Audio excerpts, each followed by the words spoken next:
nous vous proposons de retrouver les anciennes fontaines qui existaient sur la commune de Taverny et du hameau de Beauchamp au XVIIIe et XIXe siècle. Avant de partir dans le passé, rejoignons le quartier neuf des Linières et la place des 7 fontaines. Autour de cette place sont donc installées 7 fontaines. Pourquoi 7 ? Eh bien, dans le Taverny ancien, il y avait 7 fontaines principales qui permettaient aux habitants de disposer d'eau potable pour les activités de tous les jours.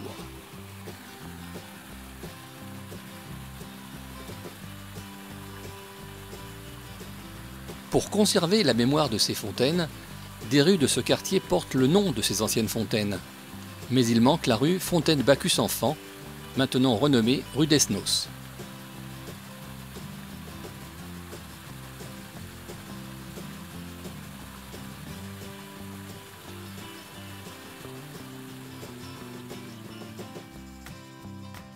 Repartons vers le passé.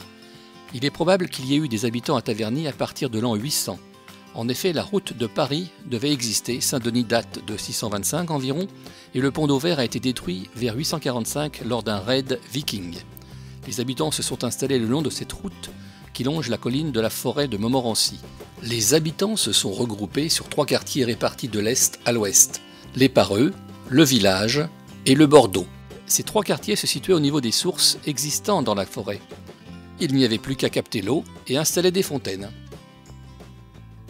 Nous allons donc emprunter cette rue de Paris et rechercher les emplacements des différentes fontaines qui ponctuaient cette route. Et nous pénétrons dans Taverny par Saint-Leu. Le premier quartier est le quartier des Pareux, et la fontaine se situait au niveau du 20 de la rue, côté gauche. Les habitants de ce quartier se plaignaient que pour aller puiser de l'eau à la fontaine du bas de la rue de la Tuilleule, la distance était trop grande. Ils ont donc financé une fontaine par souscription. Elle a été construite en 1843. En 1857, la fontaine est cédée à la commune. L'eau provenait de la rue de la Tuilleule et était acheminée par la rue de la Marée, la Sente des Ouches et la rue de Paris. Vers 1883, M. Le Bailly, conseiller municipal, a reproduit cette fontaine sur un joli dessin. Cette fontaine a disparu au début du XXe siècle et a été remplacée par une borne fontaine alimentée par l'eau de l'Oise. Cette borne était située le long de l'actuel numéro 7 de la rue de Paris. Et nous continuons notre route vers le carrefour de la Tuilleule.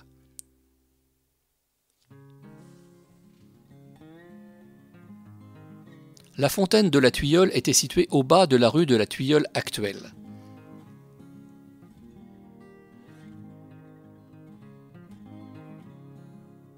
Cette fontaine était aussi très ancienne car indiquée sur le plan terrier de 1719. Elle est restée en service jusqu'au début du XXe siècle. Elle est alimentée par des sources situées dans le quartier des Hires et des Aumuses. Une de ces sources est probablement la petite rivière, la Tuilleule, située dans le parc qui porte son nom.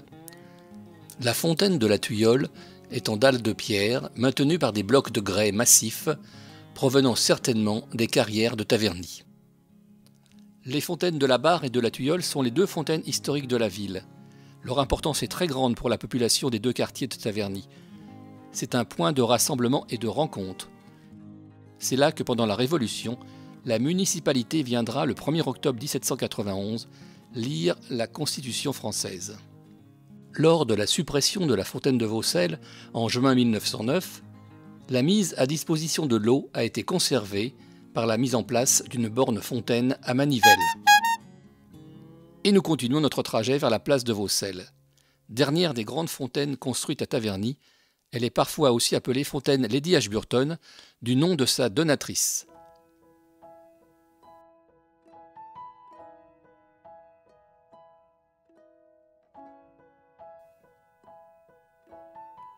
Elle est installée sur la place de Vaucelles.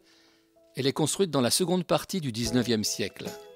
Cette place, entre le chemin de Vaucelles à Taverny, actuellement la rue de Paris, et la Sente du Midi, actuellement la rue du Maréchal Foch, est située dans le quartier de Vaucelles et le centre-ville, à l'ancien quartier du Temple. Terrain privé à l'origine, il a été donné à la commune en 1871, à condition d'y élever une fontaine et d'y faire donner une fête à l'Ascension. La fontaine était financée entièrement par Lady Ashburton pour la somme de 8000 francs. Cette fontaine fonctionnait en eau perdue à ses débuts, puis a été équipée d'une pompe de recyclage pour travailler en circuit fermé. Son eau est donc non potable. C'est la dernière fontaine historique de Taverny en fonctionnement. Cette fontaine était une fontaine monumentale, différente des précédentes. Elle comporte un bassin circulaire entourant un fût carré et surmonté de 4 vasques. Un bassin en haut du fût est supporté par ce dernier et 4 colonnes cylindriques. Le fût porte sur sa face nord le blason de Lady Ashburton, associant les blasons et couleurs de la famille Marais-Bassano et celle de la famille Baring. La fontaine porte une plaque commémorative sur la face sud.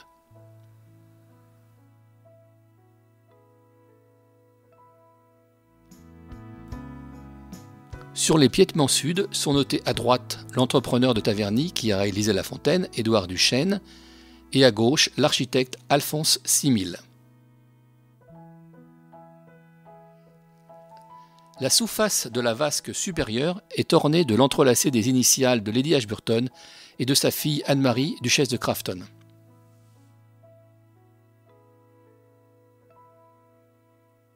Et nous pénétrons maintenant dans le village pour découvrir la fontaine Boulmey, troisième grande fontaine de Taverny.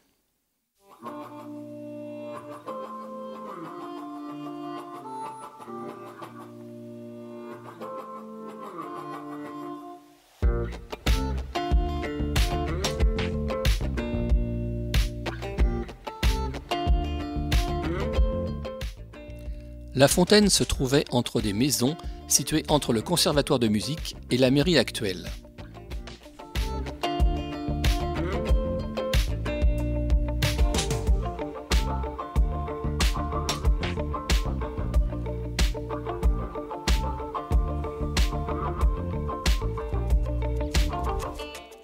Les habitants qui connaissaient cette fontaine la connaissaient sous le nom de fontaine Boulmey et s'en souviennent. Elle était à côté d'une mercerie tenue par Madame Derlick, au petit bénéfice.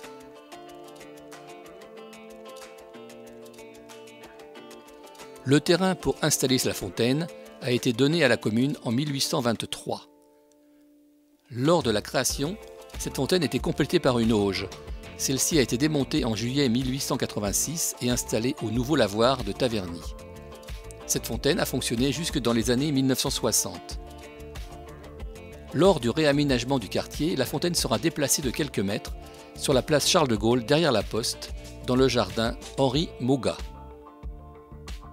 Les 3 grandes fontaines de la Barre, de Vaucelles-Tuilleul et du Champ-Lormier sont des fontaines alimentées par des sources et utilisables pour tous les usages. Ces 3 fontaines sont faites avec du matériau local, des plaques de grès provenant très probablement des carrières du quartier de la Plaine.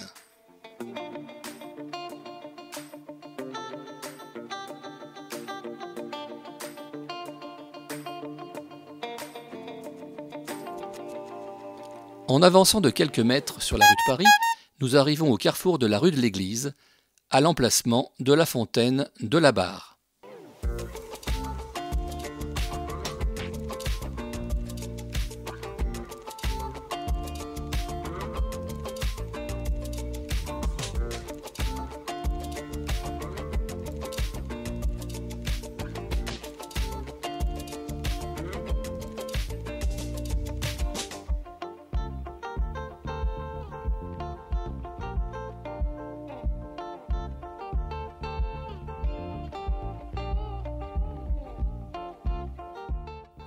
Cette fontaine est appelée aussi fontaine de Bacchus, à cause de la statue de Bacchus enfant qui la surmontait.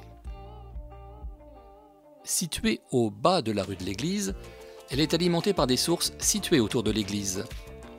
Une source importante d'alimentation de cette fontaine est une source située dans le domaine du Haut-Tertre, la Siomette. La fontaine est très ancienne, car indiquée sur le plan terrier de 1719. Sur ce dessin, la fontaine possède un réservoir en haut de la colonne et la forme du bassin est hexagonale, sans décor. C'est aussi la seule fontaine de Taverny qui possède 2 becs de distribution, c'est dire l'importance qu'elle avait pour les villageois de ce quartier.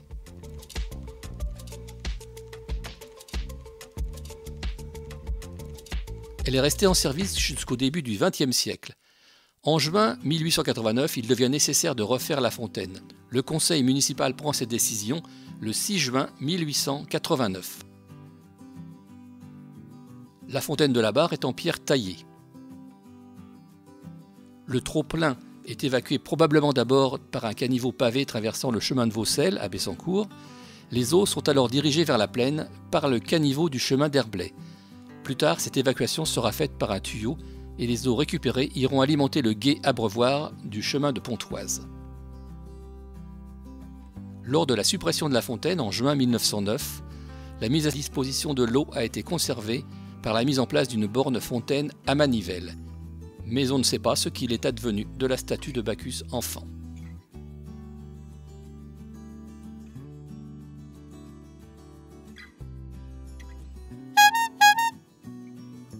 Nous remontons maintenant la rue de l'Église pour y découvrir les deux fontaines.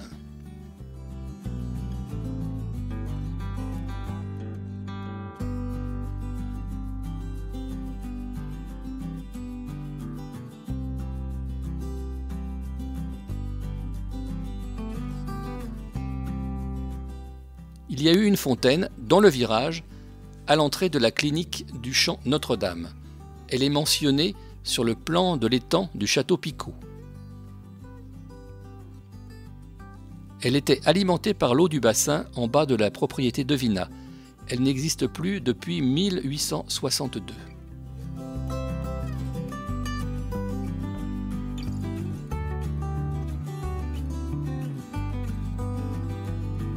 À proximité de la rue Raymond-Clausel, sur la gauche, se trouvait également une petite fontaine dans le mur de la propriété.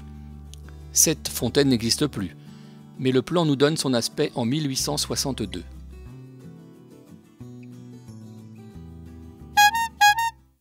Et l'on redescend la rue de l'Église. Nous allons tourner à droite dans la rue de Paris vers Bessancourt.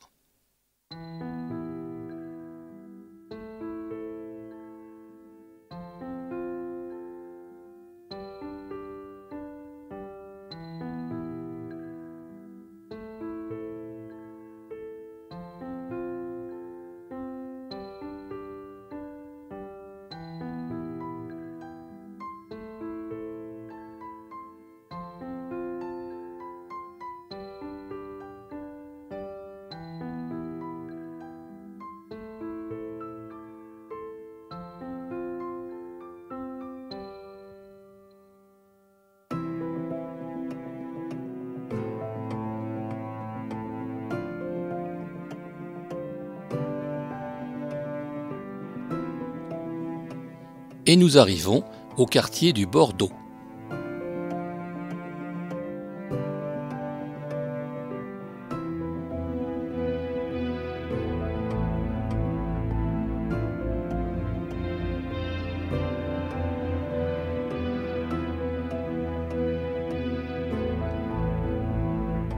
La fontaine se trouvait sur le mur de l'entrée du château de Bellevue, château qui appartenait à M. Rouen des Malais.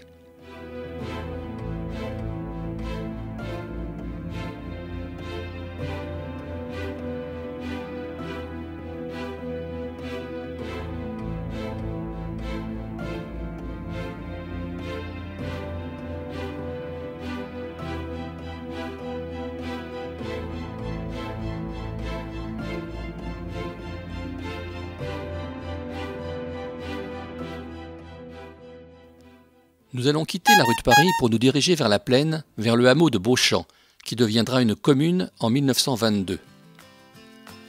En survolant ce vaste territoire de champs, nous trouvons d'abord l'emplacement du château de Beauchamp. Puis nous nous dirigeons vers le carrefour actuel de la rue Anatole France, à la hauteur du restaurant Le Trianon. Là se trouvait une fontaine à l'emplacement du groupe scolaire Anatole France.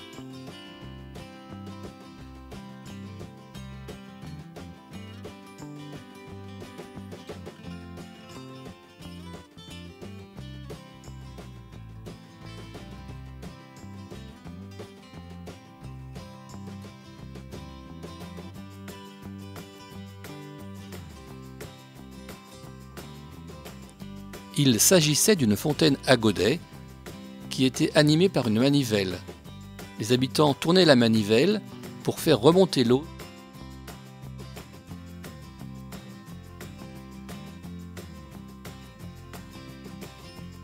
Notre promenade à la recherche des fontaines est achevée. Ces fontaines ont été indispensables au développement de la commune avant l'arrivée de l'eau courante. Le conseil municipal a délibéré en 1871 sur un projet de distribution des eaux de la Seine et en 1875 sur les eaux de l'Oise. Une première concession a été passée le 5 novembre 1875 pour la distribution d'eau dans les rues de Taverny. Cela sera bientôt la fin des fontaines. Subsistent 2 fontaines anciennes sur Taverny, la fontaine de la place de Vaucelles et la fontaine Boulmey, place Charles de Gaulle. Et bien sûr les 7 fontaines modernes, clin d'œil au passé.